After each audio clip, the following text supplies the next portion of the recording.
Hi guys, welcome back to my channel. ನೌಕರಿಗಳೆಲ್ಲ ನನ್ನ ಸ್ನೇಹಿತರಿಗೆ ಹಾಗೂ ಸಹೋದರಿಗೆ ನಮಸ್ಕಾರ. Guys, today we are going to discuss about ಬೆಲ್ಲಲ್ಲಿ ಇ.ಎ.ಟಿಗೆ ಹಾಗೂ ಟೆಕ್ನಿಷಿಯನ್ ಸಿಗೆ ಯಾರೆಲ್ಲ ಅಪ್ಲೈ ಮಾಡಿದ್ದೀರಾ. ಬೆಲ್ ಇ.ಎ.ಟಿ ಹಾಗೂ ಟೆಕ್ನಿಷಿಯನ್ ಸಿ ಪೋಸ್ಟ್ಗೆ, ಅದು ಬೆಂಗಳೂರು ವೇಕೆನ್ಸೀಸ್ಗೆ ಯಾರೆಲ್ಲ ಅಪ್ಲೈ ಮಾಡಿದ್ದೀರಾ. ನಿಮ್ಗೆ ಆಲ್ರೆಡಿ ಗೊತ್ತಿದೆ Karnataka employment exchange card mandatory ಇದೆ ಅಂತ. ಸರಿ, ಎಂಪ್ಲಾಯ್ಮೆಂಟ್ ಎಕ್ಸ್ಚೇಂಜ್ ಕಾರ್ಡ್ ಮಾಡ್ಸೋಕ್ಕೆ ತುಂಬ ಜನ ಹುಡುಗರು ನನಗೆ ಮೆಸೇಜ್ ಹಾಕಿದ್ದಾರೆ, ಫೋನ್ ಮಾಡಿದ್ದಾರೆ, ಹಾಗೂ ಅವ್ರಿಗೆ ಗೈಡೆನ್ಸ್ ಕೊಟ್ಟಿದ್ದೀನಿ. ಬಟ್ ಕೆಲವು ಮಿಸ್ಟೇಕ್ಸ್ ಸ್ಟೂಡೆಂಟ್ಸ್ ಕಡೆಯಿಂದ ಹಾಗೂ ಆ ಸೇವಾ ಸಿಂಧು ಅನ್ನೋ ಒಂದು ಪೋರ್ಟಲ್ ಏನಿದೆ, ಆ ಪೋರ್ಟಲಿಂದ ನೀವು ಅಪ್ಲೈ ಮಾಡಬೇಕಾಗಿದ್ದಾಗ ಕೆಲವು ಮಿಸ್ಟೇಕ್ಸ್ನ ಕಂಡು ಹಿಡಿದಿದ್ದೀವಿ. I mean these are the common mistakes which are happening to all the students, not only one student, two student. ಯಾರೆಲ್ಲ ಸೇವಾ ಸಿಂಧು ಪೋರ್ಟಲಿಂದ ಅಪ್ಲೈ ಮಾಡಿದ್ದೀರಾ, I mean the employment card, finally generated approved card ಏನಿದೆ ಅದರಲ್ಲಿ ಕಂಡು ಬಂದಿರೋ ಅಂತಹ ಕೆಲವು ಮಿಸ್ಟೇಕ್ಸ್ನ ನಾನು ಇವತ್ತು ಹೈಲೈಟ್ ಮಾಡೋಕ್ಕೆ ಇಷ್ಟಪಡ್ತೀನಿ. ಇದನ್ನ ಸ್ಟೂಡೆಂಟ್ಸ್ ಅವೇರ್ ಆಗಿರಬೇಕು. Because before you get rejected in the final selection, ತೀರಾ ಎಕ್ಸಾಮ್ಗೂ ಪ್ರಿಪೇರ್ ಆಗಿರ್ತೀರಾ, ಪ್ರಿಪೇರ್ ಆಗಿದ ನಂತರ ಸೆಲೆಕ್ಷನ್ ಆಗಬೇಕು ಅನ್ನೋ ಟೈಮಲ್ಲಿ ಡಾಕ್ಯುಮೆಂಟ್ ವೆರಿಫಿಕೇಶನಲ್ಲಿ ನಿಮ್ಮ ಎಂಪ್ಲಾಯ್ಮೆಂಟ್ ಕಾರ್ಡ್ ನಡೆಯಲ್ಲ ಅಂತಂದ್ರೆ ಗೈಸ್ ಬರ್ದಿಟ್ಕೊಳ್ಳಿ, ರಿಜೆಕ್ಟ್ ಮಾಡೋದಕ್ಕೆ 2 ಸೆಕೆಂಡ್ ಅಲ್ಲ, ಅವ್ರು ರಿಜೆಕ್ಟ್ ಮಾಡೇ ಬಿಡ್ತಾರೆ. ಯಾರ್ದೆಲ್ಲ ಎಂಪ್ಲಾಯ್ಮೆಂಟ್ ಎಕ್ಸ್ಚೇಂಜ್ ಕಾರ್ಡಲ್ಲಿ ಎಲ್ಲ ಡೀಟೇಲ್ಸ್ ಇರುತ್ತೆ ಅವರು ಮಾತ್ರನೇ ಎಲಿಜಿಬಲ್ ಇರ್ತಾರೆ. ಸೊ ಹಾಗಾಗಿ ನಿಮ್ದೇನಾದರೂ ಆ ಥರ ಆಗಿದೆ ಅಂತಂದರೆ ಇನ್ನೂ ಟೈಮ್ ಇದೆ. ಇಮಿಡಿಯೇಟ್ ಆಗಿ ನಾನು ತೋರಿಸ್ತೀನಿ ಮಿಸ್ಟೇಕ್ಸ್, ಯಾವ ಥರ ಮಿಸ್ಟೇಕ್, ಆ ಥರ ಮಿಸ್ಟೇಕ್ಸ್ ಏನಾದರೂ ನಿಮಗೂ ಆಗಿದೆ ಅಂತಂದರೆ, ಎಂಪ್ಲಾಯ್ಮೆಂಟ್ ಕಾರ್ಡಲ್ಲಿ ಡೀಟೇಲ್ಸ್ ಬಂದಿಲ್ಲ ಅಂತಂದರೆ ಇಮಿಡಿಯೇಟ್ ಆಗಿ ನಿಮ್ಮ ನಿಯರೆಸ್ಟ್ ಎಂಪ್ಲಾಯ್ಮೆಂಟ್ ಎಕ್ಸ್ಚೇಂಜ್ ಸೆಂಟರ್ಸ್ ಎಲ್ಲಿದೆ, okay, district employment exchange centers ಎಲ್ಲಿದ್ದಾವೆ ಅಲ್ಲಿ ಹೋಗ್ಬಿಟ್ಟು ಇಮಿಡಿಯೇಟ್ ಆಗಿ ಡಾಕ್ಯುಮೆಂಟ್ಸ್ ಒಂದು ಸೆಟ್ ಆಫ್ ಜಿರಾಕ್ಸ್ ತೊಗೊಂಡೋಗಿ ಸಬ್ಮಿಟ್ ಮಾಡಿ. ನೀವು 1 ಅವರ್ 2 ಅವರ್ ವರ್ಕ್ ಆಗುತ್ತಷ್ಟೇ, 1 to 2 ಅವರ್ಸ್ ಕೆಲಸ ಅಷ್ಟೇ. ಅವ್ರು ಡಾಕ್ಯುಮೆಂಟ್ಸ್ ತೊಗೊಂಡಿದ ನಂತರ ಇಮಿಡಿಯೇಟ್ ಆಗಿ ನಿಮಗೆ ಕಾರ್ಡ್ ಕೊಡ್ತಾರೆ. ಆ ಕಾರ್ಡ್ನ ಸ್ಕ್ಯಾನ್ ಮಾಡಿಬಿಟ್ಟು ಆದ ನಂತರ ಅಪ್ಲಿಕೇಶನ್ನ ಸಬ್ಮಿಟ್ ಮಾಡಿ. ಸರ್, ನಾನು ಆಲ್ರೆಡಿ ಅಪ್ಲಿಕೇಶನ್ ಸಬ್ಮಿಟ್ ಮಾಡಿಬಿಟ್ಟಿದ್ದೀನಿ, ಮಿಸ್ಟೇಕ್ ಆಗೋಗಿದೆ ಅಂತಂದರೆ ತೊಂದರೆ ಇಲ್ಲ, ಆ ಅಪ್ಲಿಕೇಶನ್ ಹೋದ್ರೆ ಹೋಯ್ತು, ಇನ್ನೊಂದು ಅಪ್ಲಿಕೇಶನ್ ಸಬ್ಮಿಟ್ ಮಾಡ್ಕೊಳ್ಳಿ. ಯಾಕೆ ಹೇಳ್ತಾ ಇದ್ದೀನಿ ಅಂತಂದ್ರೆ ತುಂಬ ಜನ ಹುಡುಗರು ಪ್ರಿಪೇರ್ ಮಾಡಿರ್ತಾರೆ, ಎಲ್ಲನೂ ಮಾಡಿರ್ತಾರೆ, ಡಾಕ್ಯುಮೆಂಟ್ ವೆರಿಫಿಕೇಶನ್ ಅಲ್ಲಿ ರಿಜೆಕ್ಟ್ ಆಗೋದು ತುಂಬಾನೇ ಕಷ್ಟ. ಅದನ್ನ ಡೈಜೆಷನ್ ಮಾಡ್ಕೊಳೋದು ಅನ್ನೋದು ತುಂಬಾ ಕಷ್ಟ.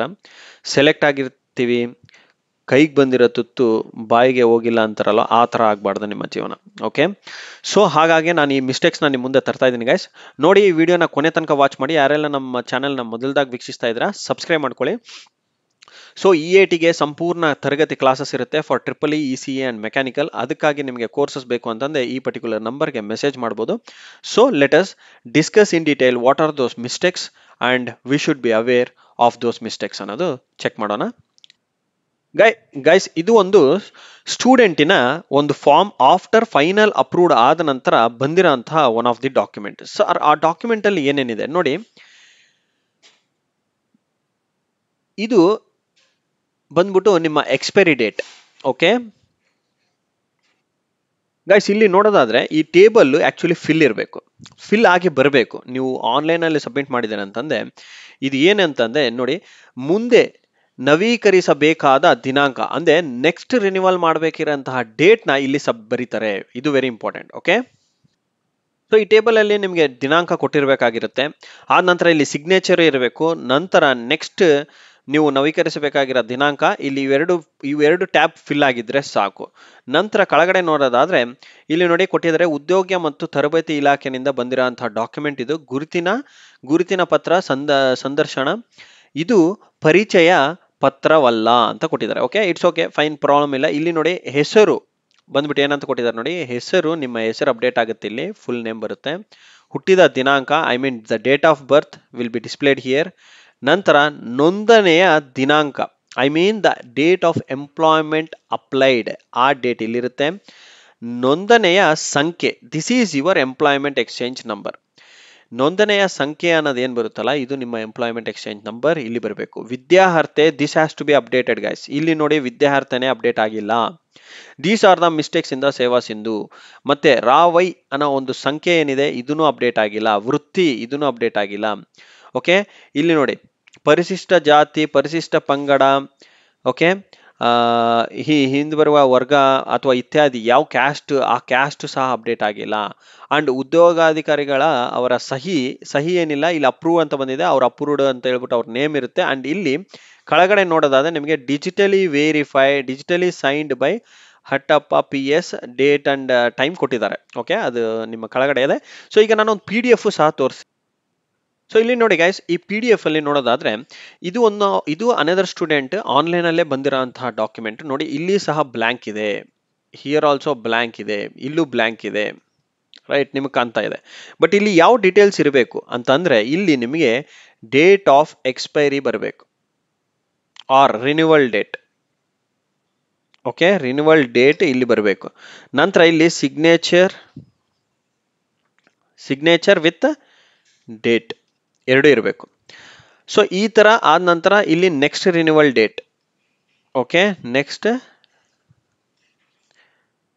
ರಿನ್ಯೂವಲ್ ಡೇಟು ಸಹ ಬರಬೇಕು. ನಂತರ ನೋಡಿ ಇಲ್ಲಿ ಕೊಟ್ಟಿರೋಂತಹ ಡೀಟೇಲ್ಸ್ ನೋಡೋದೆ, ಉದ್ಯೋಗ ಮತ್ತು ತರಬೇತಿ ಇಲಾಖೆ ಸೇಮ್ ಅದೇ ತರ ಕೊಟ್ಟಿದ್ದಾರೆ. ಇಲ್ಲಿ ನೋಡಿ ಹೆಸರು ಸುದರ್ಶನ್ D ಅಂತ ಹೇಳ್ಬಿಟ್ಟಿದೆ. ನಂತರ ಅವರ ಹುಟ್ಟಿದ ದಿನಾಂಕನೂ ಸಹ ಇಲ್ಲಿ ಮೆನ್ಷನ್ ಮಾಡಿದ್ದಾರೆ. ಓಕೆ, ಇಲ್ಲಿ ನೋಡೋದಾದ್ರೆ ಅವರ ಹೆಸರು ಕಂಪ್ಲೀಟ್ ನೇಮ್, ಫುಲ್ ನೇಮ್ ಇದೆ ಸುದರ್ಶನ್ DK ಅಂತ. ಅಂಡ್ ಹುಟ್ಟಿದ ತಾರೀಕು ಕೊಟ್ಟಿದ್ದಾರೆ. ಓಕೆ, ಅಂಡ್ ನೋಂದಣೆಯ ದಿನಾಂಕ, the date of employment applied 21st October apply ಮಾಡಿದರೆ, ಜಸ್ಟ್ 5 days ಬಿಫೋರ್. ಅಂಡ್ ನೋಂದಣೆಯ ಸಂಖ್ಯೆ ಏನ್ ಬಂದಿದೆ ಇಲ್ಲಿ ನೋಡಿ I ಅಂತ ಬಂದಿದೆ. ಓಕೆ, ಅಂಡ್ ನಂತರ ಇಲ್ಲಿ ನೋಡಿ ವಿದ್ಯಾರ್ಹತೆ ಬ್ಲಾಂಕ್ ಇದೆ, and this is also blank, this is ವೃತ್ತಿ ಕೂಡ ಸಹ ಬ್ಲಾಂಕ್ ಇದೆ. ಓಕೆ,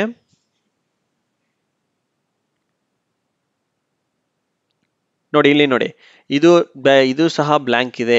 ಯಾವುದು ಕ್ಯಾಸ್ಟ್ ಇನ್ಕಮ್ ಅದು ಬ್ಲಾಕ್ ಇದೆ. ಇಲ್ಲಿ ನೋಡಿ ಅಪ್ರೂವ್ ಅವ್ರ ಹೆಸರೇ ಕೊಟ್ಟಿದ್ದಾರೆ ಸುದರ್ಶನ್ DK ಅಂತ. ಇಲ್ಲಿ ಡಿಜಿಟಲಿ ವೇರಿಫೈಡ್ ಅಂತಾನೂ ಸಹ ಇಲ್ಲ ಗೈಸ್. ಓಕೆ, ಇದರಲ್ಲಿ ನೋಡೋದಾದ್ರೆ ನಿಮಗೆ ಇಲ್ಲಿ ಡಿಜಿಟಲಿ ವೇರಿಫೈಡ್ ಅಂತಾನೂ ಇಲ್ಲ, ಅಂಡ್ ಉದ್ಯೋಗ ಸಹಿ ಇಲ್ಲ, ಏನು ಇಲ್ಲ. ಈ ತರ ಇದ್ರೆ ಅಪ್ಲಿಕೇಶನ್ಸ್ ನ ಏನ್ ಮಾಡ್ತಾರೆ, ರಿಜೆಕ್ಟ್ ಮಾಡ್ತಾರೆ. ಸೊ ಆ ಸಿಚುಯೇಷನ್ ಅಲ್ಲಿ ನೀವೇನ್ ಮಾಡ್ಬೇಕಾಗುತ್ತೆ, you have to be very careful and should go for a valid certificate.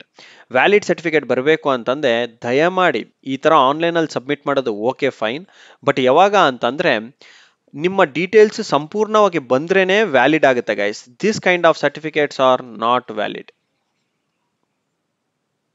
Chances of rejection are more. ಏನು ಚಾನ್ಸಸ್ ಆಫ್ ರಿಜೆಕ್ಷನ್ ಏನಿದೆ ಅಲ್ಲ, ರಿಜೆಕ್ಷನ್ ಜಾಸ್ತಿ ಇರುತ್ತೆ. ನೀವೇನು ಪ್ರಿಪೇರ್ ಮಾಡಿದಿರಾ, ಕೋರ್ಸ್ ತಗೊಂಡಿದ್ದೀನಿ ಅಂತಂದ್ರೂ ಉಪಯೋಗ ಇಲ್ಲ. ಸೊ ಹಾಗಿದ್ದೆ ಕರೆಕ್ಟ್ ಆಗಿ ಡಾಕ್ಯುಮೆಂಟ್ ಹೇಗಿರುತ್ತೆ ಸರ್, ಅದು ತೋರಿಸ್ತೀನಿ ನೋಡಿ ಗೈಸ್. ಈಗ ನಾನು ತೋರಿಸಿರೋಂಥದ್ದು ಇದು one of the another student. ಇವ್ರು ಏನ್ ಮಾಡಿದ್ದಾರೆ, ಸಕಾಲನಲ್ಲಿ ಅಪ್ಲೈ ಮಾಡಿದ್ದಾರೆ. ಸಕಾಲ ಅಂತಂದ್ರೆ ದಿಸ್ ಈಸ್ ಯುವರ್ ಸೇವಾ ಸಿಂಧು. ಓಕೆ, ಸೇವಾ ಸಿಂಧುನಲ್ಲಿ ಅಪ್ಲೈ ಮಾಡಿದ್ದಾರೆ. ಬಟ್ ಅಪ್ಲೈ ಮಾಡಿದ ನಂತರ ಸ್ಟೂಡೆಂಟ್ಗೆ ಫೋನ್ ಬರುತ್ತೆ, ಎಲ್ಲಿಂದ, ಆ ಪರ್ಟಿಕ್ಯುಲರ್ ಎಂಪ್ಲಾಯ್ಮೆಂಟ್ ಡಿಸ್ಟ್ರಿಕ್ಟ್ ಆಫೀಸ್ ಎಲ್ಲಿ ಅಪ್ಲೈ ಮಾಡಿರ್ತಾರೆ ಅಲ್ಲಿಂದ ಅವ್ರಿಗೆ ಕಾಲ್ ಬರುತ್ತೆ. ಕಾಲ್ ಬಂದಿದ ನಂತರ ಅವ್ರಿಗೆ ಇಲ್ಲ ಸರ್ ನೀವು ಇಲ್ಲಿಗೆ ಬಂದು ಅಪ್ಲೈ ಮಾಡ್ಕೊಳ್ಳಿ ಅಂತ. ಅವ್ರು ಏನ್ ಮಾಡ್ತಾರೆ, ಅವರ ಕ್ವಾಲಿಫಿಕೇಶನ್ ಸರ್ಟಿಫಿಕೇಟ್ಸ್ ಹಾಗೂ ಡಾಕ್ಯುಮೆಂಟ್ಸ್ ಏನೆಲ್ಲ ಅಪ್ಲೋಡ್ ಮಾಡಿದ್ರು ಅದನ್ನೆಲ್ಲ ಒಂದು ಕಾಪಿ ಜಿರಾಕ್ಸ್ ಹಾಗೂ ಒರಿಜಿನಲ್ಸ್ ಎರಡು ತಗೊಂಡೋಗ್ತಾರೆ. ಅವರು ಅದನ್ನ ಖುದ್ದಾಗಿ ವೆರಿಫೈ ಮಾಡಿ ನಂತರ ನಿಮಗೊಂದು ಫಾರ್ಮ್ ನ ಕೊಡ್ತಾರೆ. ಸೇಮ್ ಫಾರ್ಮ್ಯಾಟ್ ಫಾರ್ಮ್ ನೋಡಿ. ಆ ಫಾರ್ಮ್ ಇಲ್ಲೇ ಇದೆ. ಮುಂದೆ ನವೀಕರಿಸಬೇಕಾದ ದಿನಾಂಕ ನೋಡಿ ಅಕ್ಟೋಬರ್ 2028 ಅಂತ ಕೊಟ್ಟಿದ್ದಾರೆ. ಜಸ್ಟ್ ಮಂತ್ ಮೆನ್ಷನ್ ಮಾಡಿಬಿಟ್ಟಿದ್ದಾರೆ. ಅಂಡ್ ನವೀಕರಿಸುವ ಸಹಾಯಕರ ಸಹಿ ಮತ್ತು ತಾರೀಕು ನೋಡಿ, ಅವರು ಸಿಗ್ನೇಚರ್ ಹಾಗೂ ಡೇಟ್ ಯಾವತ್ತು ಅವ್ರು ಸೈನ್ ಮಾಡಿದ್ದು ಆ ಡೇಟ್ ಮೆನ್ಷನ್ ಮಾಡಿ. ಇದು very important. 23rd 10/2025 this is the date important. Okay, and ಇದಾದ ನಂತರ ನೀವು ಕೆಳಗಡೆ ಬರೋದಾದ್ರೆ ನೋಡಿ ಇಲ್ಲಿ 3A ಅವರ ಕ್ಯಾಟಗಿರಿ ಸಹ ಮೆನ್ಷನ್ ಮಾಡಿದ್ದಾರೆ. 3A is there category, student category. And ಅದಾದ ನಂತರ ಇಲ್ಲಿ ನೋಡಿ ಅವರ ಡಿಸ್ಟಿಕ್ ಮಂಡ್ಯ, ಅಂಡ್ ದೆನ್ ಹೆಸರು, ಅವರ ನೇಮ್, ಫುಲ್ ನೇಮ್ ಬರ್ತಿದ್ದಾರೆ. ಅಂಡ್ ಹುಟ್ಟಿದ ತಾರೀಕು ಸಹ ಇದೆ. ಅಂಡ್ ನೋಂದಣಿಯ ದಿನಾಂಕ ನೋಡಿ ಎಲ್ಲಾನು ಅಪ್ಡೇಟ್ ಆಗಿದೆ. ಹುಟ್ಟಿದ ತಾರೀಕು, ನೋಂದಣಿಯ ದಿನಾಂಕ, ಹೆಸರು, ಇವು ಮೂರು ಎಲ್ಲದರಲ್ಲೂ ಬರ್ತಾ ಇತ್ತು, ಆನ್ಲೈನ್ ಅಲ್ಲೂ ಬರ್ತಾ ಇತ್ತು. ಬಟ್ ಯಾವ ಡೀಟೇಲ್ಸ್ ನೀವು ಬರ್ತಾ ಇರಲಿಲ್ಲ. ನೋಂದಣಿಯ ಸಂಖ್ಯೆನೂ ಬರ್ತಾ ಇತ್ತು. ನೋಂದಣಿಯ ಸಂಖ್ಯೆ ನೋಡಿ KN ನಿಂದ ಸ್ಟಾರ್ಟ್ ಆಗುತ್ತೆ. ಆನ್ಲೈನ್ ಅಲ್ಲಿ ಅಪ್ಲೈ ಮಾಡಿದ್ರೆ ಅದು I ಅಂತ ಬರುತ್ತೆ, ನೋ ಪ್ರಾಬ್ಲಮ್. ಬಟ್ ವಿದ್ಯಾರ್ಹತೆ ಇದು ವೆರಿ ಇಂಪಾರ್ಟೆಂಟ್, ಇದು ಅಪ್ಡೇಟ್ ಆಗ್ಬೇಕು ಗೈಸ್. ವಿದ್ಯಾರ್ಹತೆ ಬರಬೇಕು. ರಾವೈ ಸಂಖ್ಯೆ ಅಂತ ಇದೊಂದು ಸಂಖ್ಯೆ ಹಾಕಿದಾರೆ ನೋಡಿ, ಈ ಸಂಖ್ಯೆ very important. These are important details.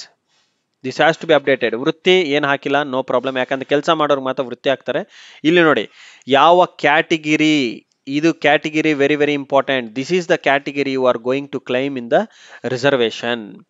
Okay, this is the category you are going to claim in the reservation. 3A OBC ಬರುತ್ತೆ, ಸೆಂಟ್ರಲ್ ಅಲ್ಲಿ OBC ಬರುತ್ತೆ, 3A ಕ್ಯಾಟಗಿರಿ. ಓಕೆ, ಯಾವುದು ಅವರ ಕ್ಯಾಸ್ಟ್ ಹಾಕಿದ್ದಾರೆ. ಅಂಡ್ ನೆಕ್ಸ್ಟ್ ಅವರ ನೇಮ್, ಅರ್ಜಿದಾರರ ರುಜು ಅಂದ್ರೆ ಅವರ ಸಿಗ್ನೇಚರ್ ಇಲ್ಲಿ ಸೈನ್ ಮಾಡಿಸ್ಕೊಂಡು ನಂತರ ಅವರು ಸೀಲ್ ಹಾಕಿ ಸೈನ್ ಮಾಡಿ ಮತ್ತೆ ಕೊಟ್ಟಿದ್ದಾರೆ. Guys, this is A valid document. This ಏನು ವ್ಯಾಲಿಡ್ ಡಾಕ್ಯುಮೆಂಟ್ ಇದು. Okay, all the employment students, ನಾನೇನು ಹೇಳ್ತೀನಿ, ಬೆಲ್ EATಗೆ ಅಪ್ಲೈ ಮಾಡೋ ಬೆಲ್ಲಿಗೆ ಅಪ್ಲೈ ಮಾಡೋ ಎಲ್ಲ ವಿದ್ಯಾರ್ಥಿಗಳಿಗೆ ಒಂದು ಸಜೆಷನ್ ಕೊಡೋದೇನಂತಂದ್ರೆ, do not make this type of mistakes. go to employment office, take your documents. ಯಾವ document? SSLC marks card, diploma marks cards, ITI ಇದ್ರೆ ITI ಮಾರ್ಕ್ಸ್ ಕಾರ್ಡ್ಸ್, ಅಂಡ್ ನಂತರ ಇಂಜಿನಿಯರಿಂಗ್ ಇದೆ ಇಂಜಿನಿಯರಿಂಗ್ ಮಾರ್ಕ್ಸ್ ಕಾರ್ಡ್ಸು ತಗೊಳ್ಳಿ. And ನಂತರ caste certificate ಅದನ್ನು ತಗೊಂಡೋಗಿ, ನಂತರ ನಿಮ್ಮ Aadhaar card, okay, Aadhaar card details ತೊಗೊಂಡೋಗಿ, ನಂತರ ಪ್ರಾವಿಷನಲ್ ಡಿಗ್ರೀಸ್ ಇದ್ರೆ ಪ್ರಾವಿಷನಲ್ ಡಿಗ್ರೀಸು ಸಹ ತೊಗೊಂಡೋಗಿ, ಪ್ರಾವಿಷನಲ್ ITI ಇರ್ಬೋದು ಅಥವಾ ಕಂಪ್ಲೀಟೆಡ್ ಸರ್ಟಿಫಿಕೇಟ್ ಇರ್ಬೋದು ಅಥವಾ ಡಿಪ್ಲೊಮಾ ಡಿಗ್ರಿ ಸರ್ಟಿಫಿಕೇಟ್ ಇರ್ಬೋದು, ಇವೆಲ್ಲ ತೊಗೊಂಡೋಗಿ. ಓಕೆ, ಆ್ಯಂಡ್ ನೆಕ್ಸ್ಟ್ ಬಂದ್ಬಿಟ್ಟು ನಿಮ್ಮ ODC ಇದೆ ಒರಿಜಿನಲ್ ಡಿಪ್ಲೊಮಾ ಸರ್ಟಿಫಿಕೇಟ್ ತೊಗೊಂಡೋಗ್ರಿ, ಅಥವಾ ITIದು ಡಿಪ್ಲೊಮಾ ಕಂಪ್ಲೀಟೆಡ್ ಸರ್ಟಿಫಿಕೇಟ್ ಇದೆ ಅದನ್ನು ತೊಗೊಂಡೋಗಿ. ನಂತರ ಯಾವುದನ್ನ ಎಡಿಷನಲ್ ಕೋರ್ಸಸ್ ಮಾಡಿದ್ರೆ ಅಂದರೆ ಅದನ್ನು ತೊಗೊಂಡೋಗಿ, ನಿಮ್ಮ ಎಕ್ಸ್ಪೀರಿಯನ್ಸ್ ಇದೆ ಅಂದರೆ ಎಕ್ಸ್ಪೀರಿಯನ್ಸ್ ಡೀಟೇಲ್ಸ್ಗೆ ನಿಮ್ಮ ಎಂಪ್ಲಾಯ್ಮೆಂಟ್ ಡೀಟೇಲ್ಸ್ನ ತೊಗೊಂಡೋಗಿ. ಸೊ ಇವೆಲ್ಲ ಡೀಟೇಲ್ಸು, ನಂತರ ನಿಮ್ಮ ಭಾವಚಿತ್ರ 2 ಫೋಟೋಸ್ ತೊಗೊಂಡೋಗಿ. Okay, photos are very important. 2 photo copies ತೊಗೊಂಡೋಗಿ, ಪಾಸ್ಪೋರ್ಟ್ ಸೈಜ್ ಫೋಟೋಗ್ರಾಫ್ಸ್, ಇಷ್ಟೆಲ್ಲ ತೊಗೊಂಡೋದ್ರೆ ನಿಮ್ಮ ಸರ್ಟಿಫಿಕೇಟ್ ವಿತಿನ್ 2 ಅವರ್ಸಲ್ಲಿ ಬಂದ್ಬಿಡುತ್ತೆ. Within 2 hours maximum. 2 ಅವರ್ಸಲ್ಲಿ ನಿಮ್ಮ ಸರ್ಟಿಫಿಕೇಟ್ ಬರುತ್ತೆ. ಆ ಸರ್ಟಿಫಿಕೇಟ್ ತೊಗೊಂಡು ಇಮಿಡಿಯೇಟ್ ಆಗಿ ನೀವು ಎಂಪ್ಲಾಯ್ಮೆಂಟ್ ಎಕ್ಸ್ಚೇಂಜ್ ಕಂಪ್ಲೀಟ್ ಮಾಡ್ದಂಗೆ. ನಂತರ ನೀವು ಬೆಲ್ಲಿಗೆ ಅಪ್ಲಿಕೇಶನ್ನ ಮತ್ತೆ ಇನ್ನೊಮ್ಮೆ ಹಾಕಿ. ಇನ್ ಕೇಸ್ ಮಿಸ್ಟೇಕ್ ಮಾಡಿದಿರಿ, ನಿಮ್ಮ ಡೀಟೇಲ್ಸ್ ಅಪ್ಡೇಟ್ ಆಗಿಲ್ಲ ಅಂದಲ್ಲಿ ದಯಮಾಡಿ ನಾನು ರಿಕ್ವೆಸ್ಟ್ ಮಾಡೋದೇನಂತಂದ್ರೆ, ಎಲ್ಲರೂ ನಿಮ್ಮ ಫಸ್ಟ್ ಸರ್ಟಿಫಿಕೇಟ್ ಅಂಡ್ ಪ್ರೊಸೀಜರ್ಸ್ ಏನಿದೆ ಅದನ್ನು ಕರೆಕ್ಟಾಗಿ ಫಾಲೋ ಮಾಡಿ. ಅಂಡ್ ನಾವು coming back to the mistakes in the Seva Sindhu ಪೋರ್ಟಲ್ಲೇ ಸರಿ ಇಲ್ಲ. ಫಸ್ಟ್ ಆಫ್ ಆಲ್ ಪೋರ್ಟಲ್ ಸರಿ ಇಲ್ಲ. ಪೋರ್ಟಲಲ್ಲಿ ಡೀಟೇಲ್ಸ್ ಕರೆಕ್ಟಾಗಿ ಲೋಡ್ ಆಗ್ತಾ ಇಲ್ಲ. ಈ ಥರ ಲೋಡ್ ಆಗ್ತಿಲ್ಲ ಅಂದಾಗ ಡಿಜಿಟಲೈಸೇಷನ್ ಬಿಡಬಾರ್ದು. ಸೊ ನಾ ರಿಕ್ವೆಸ್ಟ್ ಮಾಡೋದು ಫ್ರಮ್ ದ ಗೌರ್ಮೆಂಟ್ ಸೈಡ್ ಏನಂತಂದರೆ, ಆಲ್ ದ ಗೌರ್ಮೆಂಟ್ ಅಫಿಷಿಯಲ್ಸ್ ಇರ್ಬೋದು, ಸೇವಾ ಸಿಂಧು ಡಿಪಾರ್ಟ್ಮೆಂಟಿನ ಅಫಿಷಿಯಲ್ಸ್ ಇರ್ಬೋದು, ಅವ್ರಿಗೆ ರಿಕ್ವೆಸ್ಟ್ ಮಾಡೋದು ಏನಂತಂದರೆ, ದಯಮಾಡಿ ನೀವು ಒಂದು ಅಪ್ಲಿಕೇಶನ್ನ ಬಿಡ್ತಾ ಇದ್ದೀರಾ, ಒಂದು ಫಾರ್ಮ್ನ ಬಿಡ್ತಾ ಇದ್ದೀರಾ ಅಂತಂದರೆ, do not play with student life. Okay, of course ನೀವು ಅಪ್ಲೈ ಮಾಡಿದ ಮೇಲೆ ಡಿಪಾರ್ಟ್ಮೆಂಟಿಂದ ಫೋನ್ ಬಂದಿದೆ ಅಂದರೆ ಸದ್ಯ ಪುಣ್ಯ, they are following it very strictly ಅಂತ. But when you do not get a phone, they neglect it, then in such a case it is a very big mistake. And Seva ಸಿಂಧು ಪೋರ್ಟಲಲ್ಲಿ service ಬಿಟ್ಟಿದ್ದಾರೆ ಅಂದರೆ ದಯಮಾಡಿ ಫಾರ್ಮ್ನ ಕರೆಕ್ಟ್ ಮಾಡಿ. Form corrections ತುಂಬ ಇದೆ, corrections implement ಆಗಬೇಕು ಡಿಪಾರ್ಟ್ಮೆಂಟ್ ಕಡೆಯಿಂದ. ಸಿದ್ದರಾಮಯ್ಯ ಅವರು ಇದನ್ನು ರಿಕ್ವೆಸ್ಟ್ ಆಗಿ ತಗೊಂಡು ದಯಮಾಡಿ ಸ್ಟೂಡೆಂಟ್ಸ್ ಫೇವರ್ಗೆ ಒಂದು ಸರ್ವಿಸ್ನ ಕೊಟ್ಟಾಗ ಆ ಸರ್ವಿಸ್ ಕರೆಕ್ಟಾಗಿ ಇರಬೇಕು ಅನ್ನೋದು ನನ್ನ ರಿಕ್ವೆಸ್ಟ್. ಇಲ್ಲ ಅಂದಾಗ ಅದಕ್ಕೆ ಡೆಡ್ಲೈನ್ ಕೊಟ್ಟಿದ್ದಾರೆ, ಸಕಾಲ ನಂಬರ್ ಕ್ರಿಯೇಟ್ ಆದಮೇಲೆ deadline, that and all is fine, appreciated. But ಏನಂತಂದರೆ ಮಿಸ್ಟೇಕ್ಸ್ ಈ ಥರ ಬಂದಾಗ ನಾಳೆ ಸ್ಟೂಡೆಂಟ್ ಏನಾದರೂ ರಿಜೆಕ್ಟ್ ಆಯಿತು ಅಂತಂದರೆ, you will be held responsible for such type of mistakes. So ಅದಕ್ಕಾಗಿ I personally request Seva Sindhu officials to please do correct such type of mistakes and make necessary things for the students to apply for various posts in the government departments in all over India. So I wish you all the best guys, and ಇನ್ನೂ ನಮ್ಮ ಚಾನಲ್ನ subscribe ಮಾಡ್ಕೊಂಡಿಲ್ಲ ಅಂತಂದರೆ ದಯಮಾಡಿ subscribe ಮಾಡ್ಕೊಳ್ಳಿ, because very important updates you are going to get in next future days. And ಈ ವಿಡಿಯೋನಲ್ಲಿ ಕೊಟ್ಟಿರೋಂಥ ಮಾಹಿತಿ ಲೈಕ್ ಆಗಿದ್ದಲ್ಲಿ ಲೈಕ್ ಬಟನ್ನ ಕ್ಲಿಕ್ ಮಾಡಿ, ಆ್ಯಂಡ್ ಏನಾದರೂ ಇನ್ನೂ ಹೆಚ್ಚಿನ ಮಾಹಿತಿ ಬೇಕಿತ್ತಂತೆ ಕಮೆಂಟ್ ಮಾಡಿ. I will try to respond at my earliest time available. And I wish you all the best guys. See you in the next session. Good day. Take care.